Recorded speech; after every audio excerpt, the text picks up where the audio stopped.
Hello નમસ્કાર વિદ્યાર્થી મિત્રો, વેદ ડિજિટલ એજ્યુકેશનમાં આપનું હાર્દિક સ્વાગત છે.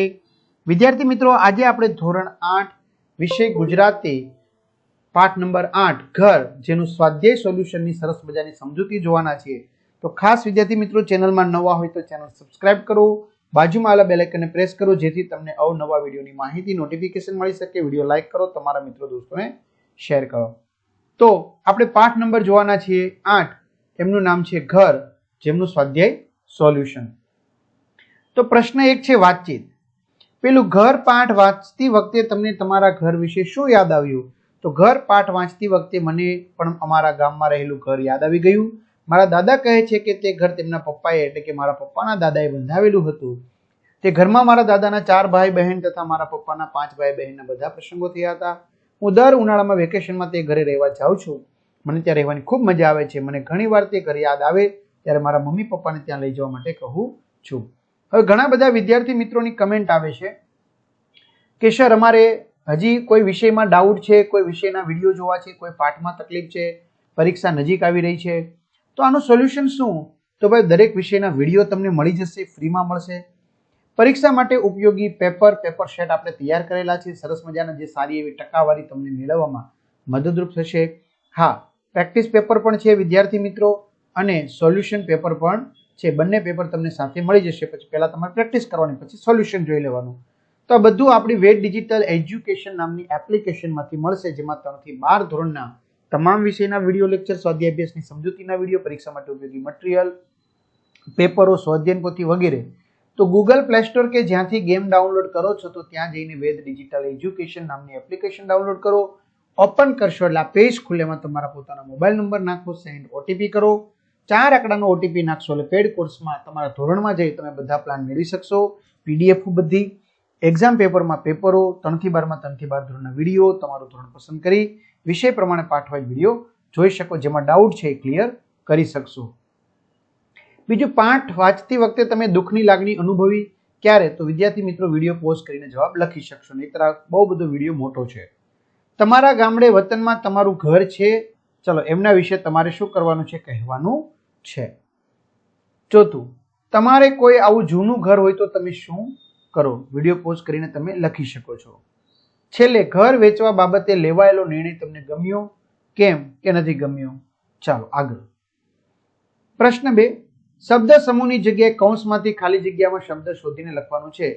છેક જૂનું એટલે જીર્ણ, વ્યવહારની બાબતોમાં કુશળ, વ્યવહાર કુશળ, માટીની ભીતનું નાનું ઘર, ખોરડું, છાણ માટીના ગારા એટલે ગારથી, ઘરની આગળ શરૂના ખુલ્લા ભાગ, ઓસરી, ઘરની પાછલી ભીત એટલે પછીદ, ઘરની બાજુની દિવાલ એટલે કરો, છાપરાના ટેકારૂપ મુખ્ય આડું લાકડું એટલે મોઢ, લાગણીના ઉભરાતી છાતીમાં ડચુરો એટલે ડૂમો.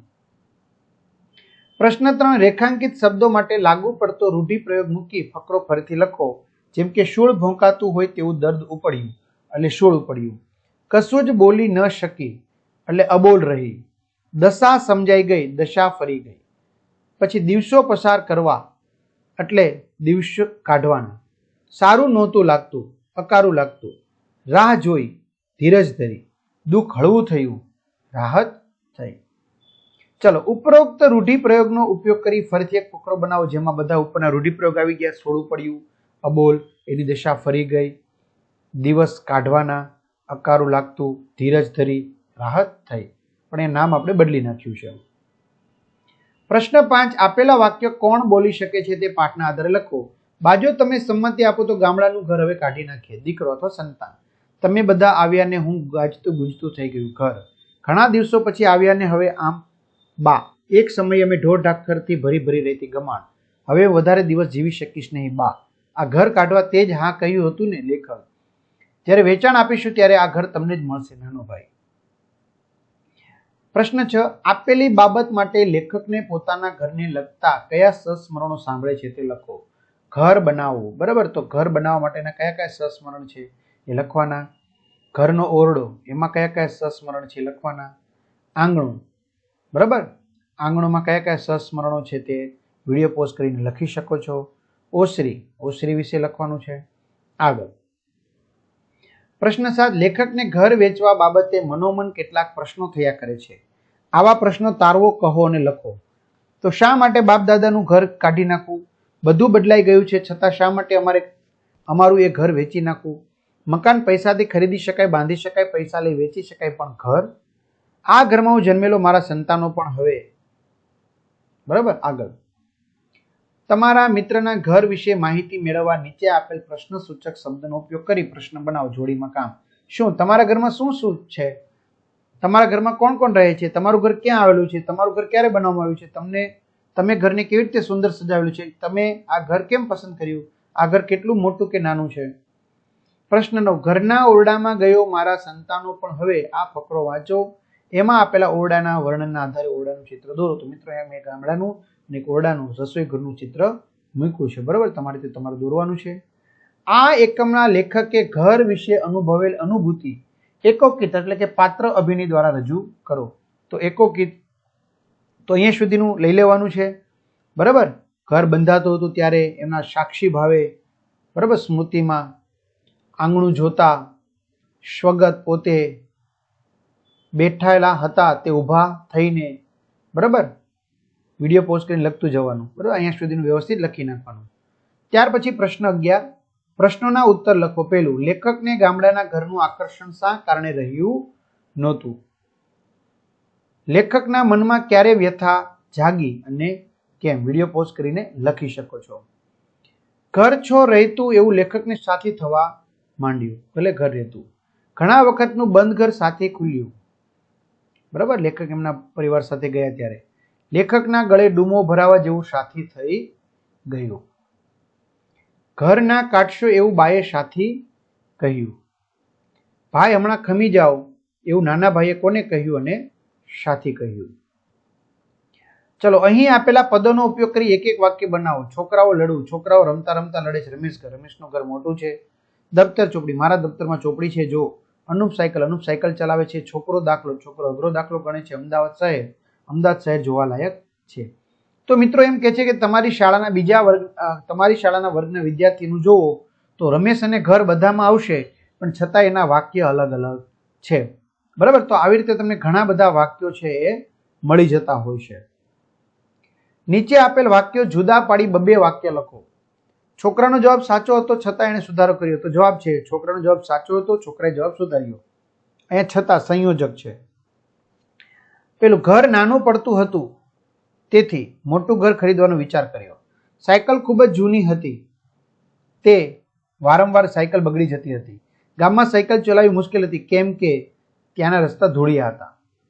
સવારના સૂરજને જોવો હોય તો વહેલા ઉઠવાની ટેવ પાડવી જોઈએ. તો વિદ્યાર્થી મિત્રો, જે મેં રાઉન્ડ કર્યા હતા એ બધા સંયોજક ગણાય. સવારના સૂરજને જોવો હોય, વહેલા ઉઠવાની ટેવ પાડવી જોઈએ. બરાબર. તો આવી રીતે તમે સંયોજકનો ઉપયોગ કરી શકો છો અને વાક્ય થોડું મોટું બનાવી શકો. ચલો, ઘર પાઠ વાંચો ને તેમાંથી 3 સાદા અને 3 સંયુક્ત વાક્ય લખો. તો સાદા વાક્ય, મોટા ભાગનાએ તો પોતાના ઘર કાઢી નાખ્યા હતા. છેવટે ઘર કાઢી નાખવાનો વિચાર રહ્યો. હું એકદમ ઊભો થઈ ગયો. સંયુક્ત વાક્ય, બાપાના મૃત્યુ પછી મારી બા લગભગ ઉદાસીન રહેતી. બાપુજીના અવસાન વખતે નહોતી રડી એટલું બા રડી રહી હતી. ખીલા હતા પણ ઢોર ઢાકર નહોતા. ચલો, નીચે આપેલા વાક્યો વાંચો ને તેમાં કેટલીક વિગતો સાથે આવે છે તે નોંધો. અમારી લાશો ઉપર થઈને કોઈ રજવાડું તો શું? એક ચકલોએ વાવમાં પગ નહીં મૂકી શકે પછી તમારે ચણતરનો ગઢ શું કરવો છે? બીજું, જેમ વૈશાખ જેઠમાં તપેલી ધરતીમાંથી અષાઢના પહેલા વરસાદના ફોરા પડે અને ટાઢક વર્તાવા માંડે એમ રાણાના હૃદય ટાઢક વળવા માંડી. બરાબર. તો વિડીયો પોઝ કરીને લખી શકવાનું, અહીં સુધી લખવાનું. બરાબર. ચાલો, ત્યાર પછી આપેલા સાદા વાક્યોના આધારે મિશ્ર વાક્ય બનાવો. બરાબર. તો એમાં પહેલું, તું અહીં અતિથિ છે, માલિક કે નોકર નથી, આ તો ઈસનો આવાસ છે. સાયકલ ચાલવી હોય એટલી ચાલે, પણ ચેન સરખી કરવાનું કામ મુખ્ય રહેતું. તેથી આંગળા અને કપડા ગ્રીસવાળા થાય પણ એની અમને પરવા નહોતી. ટ્યુબમાં પંક્ચર ક્યાં છે તે જાણવા સાયકલવાળો ટ્યુબમાં હવા ભરી તગારાના પાણીમાં બોલે ને હવા નીકળતી હોય ત્યાં બડબડિયા બોલે. ચલો, ફકરો વાંચો ને કૌંસમાંથી બંધ બેસતો શબ્દ મૂકી ખાલી જગ્યા પૂરો. તો પહેલામાં સાથે કરતી, બીજામાં ત્યારે, મળીએ એટલે જોવું, ચોથામાં કોઈની કહેવાય, પાંચમામાં આવી ખીજવે. 17મું, તમે વાંચ્યો હોય તે પુસ્તકના કોઈ પણ એક પુસ્તકનો સાર 8 થી 10 લીટીમાં લખો. બરાબર. તો સત્યના પ્રયોગો છે એનો સાર 8 થી 10 લીટીમાં લખવાનો છે. ત્યાર પછી આપેલા વાક્યોનો પ્રકાર લખો. તો પહેલું વાક્ય સાદું, બીજું સંયુક્ત, ત્રીજું સંકુલ, ચોથું સંકુલ, પાંચમું સંયુક્ત, છઠ્ઠું સાદું, સાતમું સાદું. ચલો આપેલા વાક્યો વારંવાર ઝડપથી બોલો અને બીજા 5 વાક્યો બનાવો. તો વાક્ય છે ધમ ધમકે, ધમરો ધમ, ધમધમ ધમકે, ઘરે ઘરે ઘૂગવે ઘૂઘવાટનો ઘોંઘાટ, જાજુ ઝૂમ ઝુમ્મર ઝટકે ઝીણી ઝંઝટ, વાદળ ગરજે વીજળી ચમકે વરસાદ વરસે, લીલી લતા લહેરી લાણી લટકતી લટકમાં. તો આ રીતે વિદ્યાર્થી મિત્રો સરસ મજાનું સોલ્યુશન જોયું. તો ખાસ વિડીયો લાઈક કરો, તમારા મિત્રો દોસ્તોને શેર કરો અને પેપર છે વહેલી તકે તમે મેળવી લેજો. તમારા મિત્રો દોસ્તોને શેર કરી દેજો. ત્યાં સુધી રાખીએ. અસ્તુ. જય હિન્દ, જય ભારત.